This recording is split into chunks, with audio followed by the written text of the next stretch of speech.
Good day, viewers. Read the Bible with me. Exodus chapter 13. Yahweh spoke to Moses, saying, Consecrate to me every firstborn, the first to leave the womb among the sons of Israel, whether of man or beast, is mine. Moses said to people, Remember the day you came out of Egypt from the house of slavery, for it was by his power that Yahweh brought you out. Because of this, you will not eat leavened bread.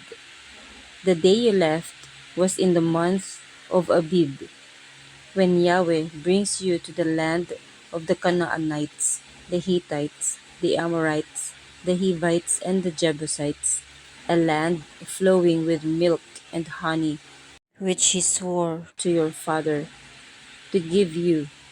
You will carry out this ceremony. For 7 days you will eat unleavened bread, and on the seventh day you will hold a feast in honor of Yahweh. You will eat unleavened bread for 7 days, and no leavened bread is to be seen among you or anywhere throughout all your territory. On that day you will tell your son, I do this because of what Yahweh did for me when I came out of Egypt. This ceremony will be for you as a sign on your hand and a reminder on your forehead, so that Yahweh's law may be ever on your lips. For it was with great power that Yahweh brought you out of Egypt. Because of this, you will observe this ordinance at the appointed time from year to year. When Yahweh brings you to the land of Canaanites and gives it to you, as he swore to you and your fathers, you will give over to Yahweh all that first opens the womb, and every firstborn of your cattle as well. These firstborn males are for Yahweh. Every firstborn donkey will be redeemed by a lamb, and if you do not redeem it, you are to break its neck. Every firstborn among your sons you are to redeem.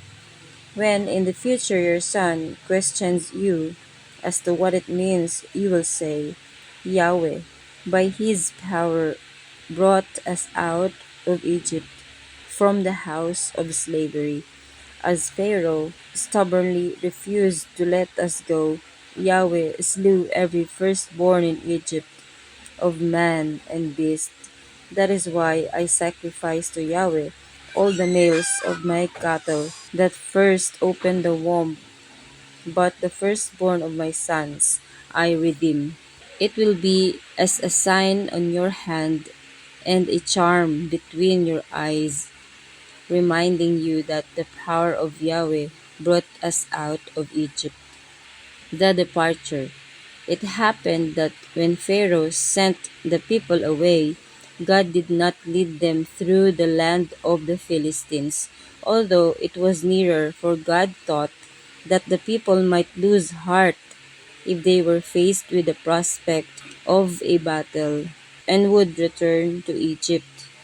God therefore led the people by the way of the wilderness towards the Red Sea.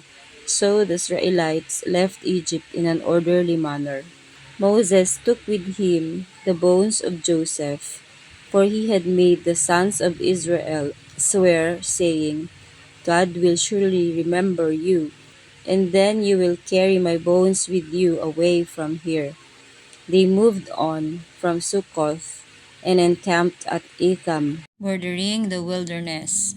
By day Yahweh went before them in a pillar of cloud to guide them along the way, and by night in a pillar of fire to give them light, enabling them to travel day and night.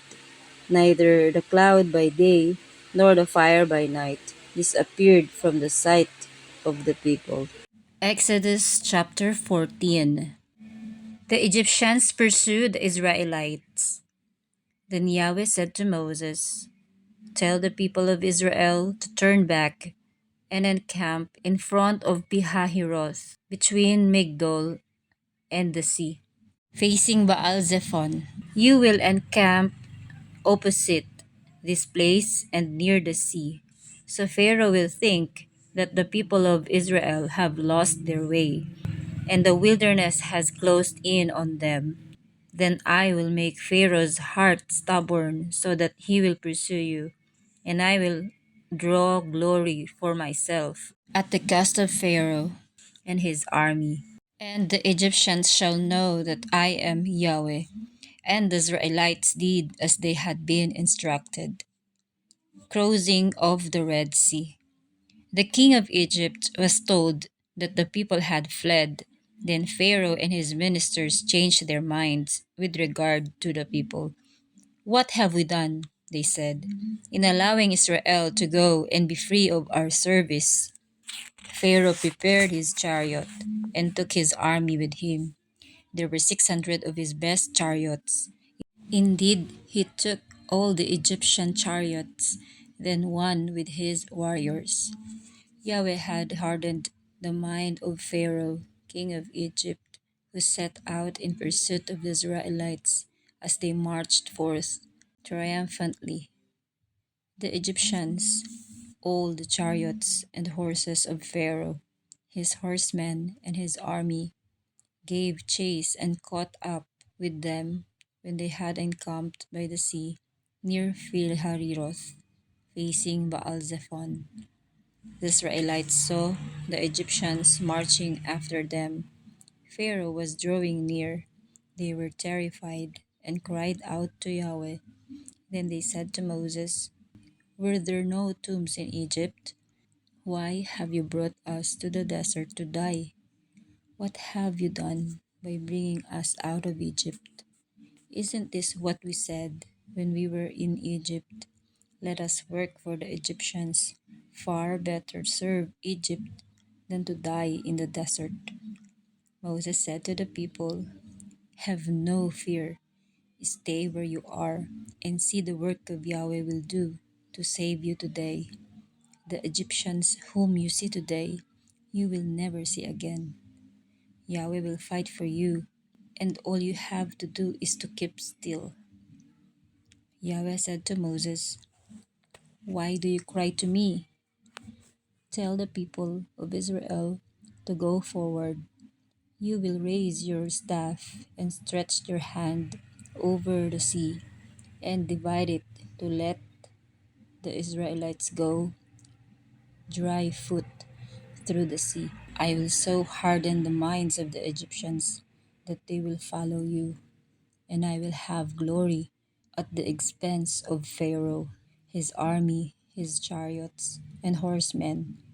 The Egyptians will know that I am Yahweh when I gain glory for myself at the cost of Pharaoh and his army. The angel of God, who had gone ahead of the Israelites, now placed himself behind them. The pillar of cloud changed its position from the front to the rear between the camps of the Israelites and the Egyptians. For one army, the cloud provided light, for the other, darkness, so that throughout the night the armies drew no closer to each other. Moses stretched his hand over the sea, and Yahweh made a strong east wind to blow all night and dry up the sea. The waters divided, and the sons of Israel went on dry ground through the middle of the sea, with the waters forming a wall to their right and to their left. The Egyptians followed them, and all Pharaoh's horses, his chariots, and horsemen moved forward in the middle of the sea. It happened that in the morning watch, Yahweh in the pillar of cloud and fire looked towards the Egyptians' camp and threw it into confusion.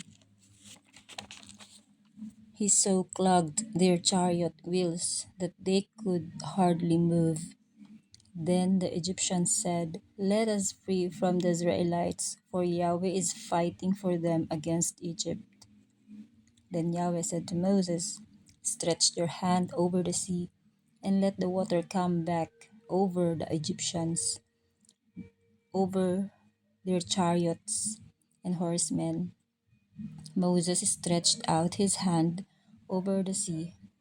At daybreak, the sea returned to its place. As the Egyptians tried to flee, Yahweh swept them into the sea. The waters flowed back and engulfed the chariots and horsemen of the whole army of Pharaoh that had followed Israel into the sea. Not one of them escaped. As for the Israelites, they went forward on dry ground in the middle of the sea, the waters forming a wall on their right and their left. On that day, Yahweh delivered Israel from the power of the Egyptians, and Israel saw the Egyptians lying dead on the seashore. They understood what wonders Yahweh had done for them against Egypt, and the people feared Yahweh. They believed in Yahweh and in Moses, his servant.